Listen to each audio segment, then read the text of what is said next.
Hello, thank you for joining me. Realised I've still got my glasses on. There we are, that's better. Excuse the croaks, they seem to have come back on again. I'm not sure whether it's that I picked up a bug yesterday when I went to the doctor's to get my COVID booster, or whether it's my usual reaction against the jabs. No matter what it is, I usually have the side effects. Whatever, it's not anything that's stopping me. It's just making me sound sexy and sultry, as I keep saying, if I have a husky voice. Yeah, no, just husky. So I want to talk a little bit about what they don't know can't hurt them. So maybe at present, I don't know whether it's the reaction to the COVID jab or whether it's a bug I picked up. I guess time will tell. And at present, it's not hurting me, so I will just let that one flow. But I do like to be kept in a loop.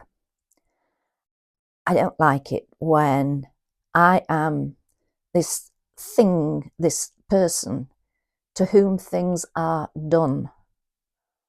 I like to know if it's being done to me and my body. Please tell me so that I can ask questions, so that I know what I have to do.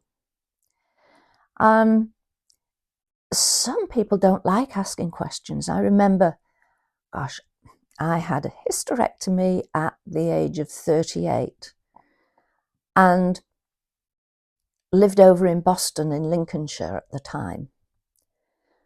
I was in theatre for a long time because apparently I had undiagnosed endometriosis.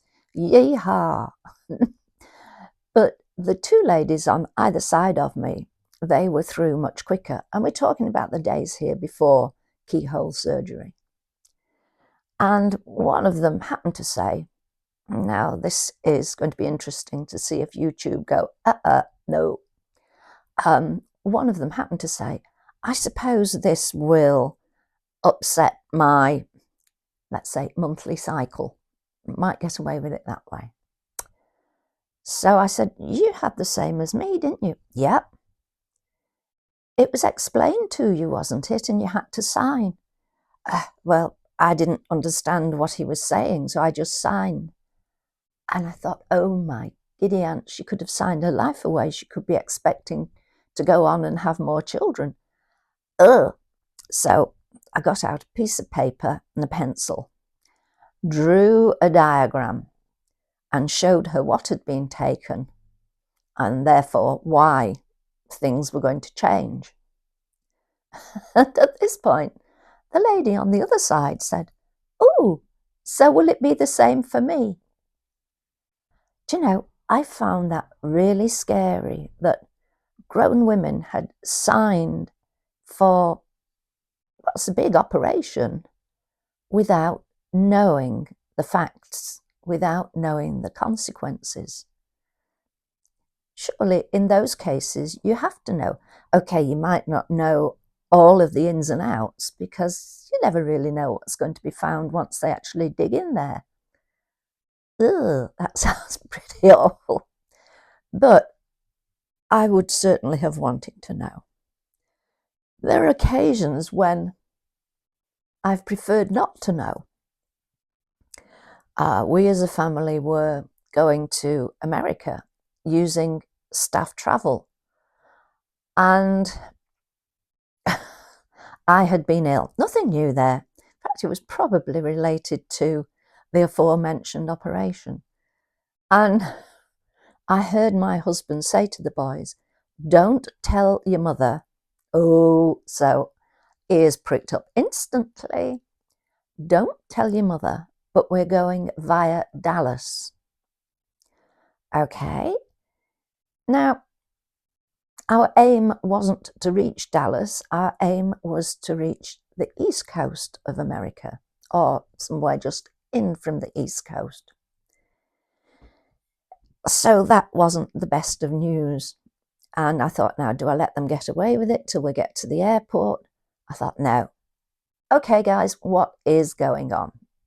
So they fessed up and it was fine. But I suppose they'd been protecting me. We'll go with that. We'll go with that. And a good holiday was had. But there was a time when I was on holiday as a 14, 15-year-old, stopping with my auntie and uncle in Eastbourne. And my auntie was my dad's very much younger sister. I loved her to bits. She was always full of laughs. She was always ready for a laugh.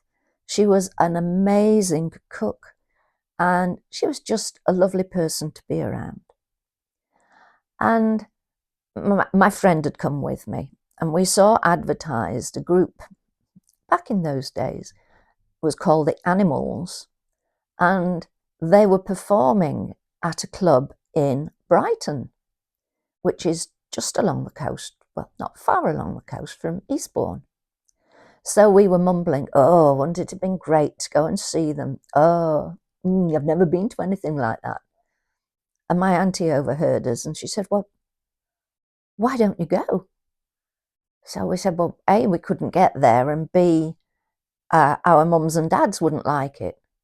She said, well, the first one's no problem. We'll take you and we'll pick you up. And the second one, I won't tell if you don't. So on that note, off we set to Brighton. Unfortunately, when we got to the nightclub, we were probably dolled up to the nines with lots of makeup on to try and make us look older. My auntie and uncle just dropped us and drove off to meet friends for something to eat. And we said, oh, you know, where do we buy tickets? Sorry, it's an all-ticket event and they're all sold. Okay, pre-mobile phone days. So we didn't know where my auntie and uncle were going to eat. So we spent the evening wandering around Brighton, which was actually worse than going into the club.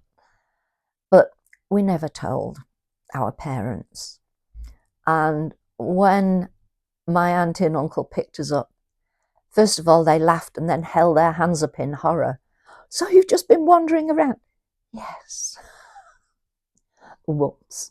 But it's all part of the learning of teenagers, isn't it?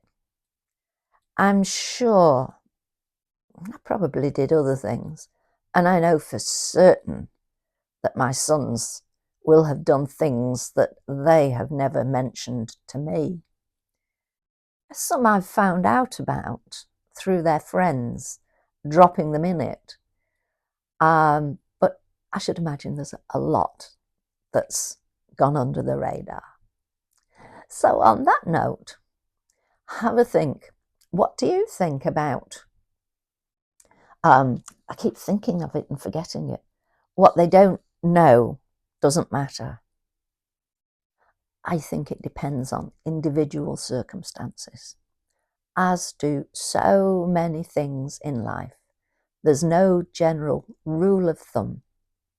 Life doesn't work like that. Thank you for joining me. Take care. I'll speak to you soon. Bye for now. Bye.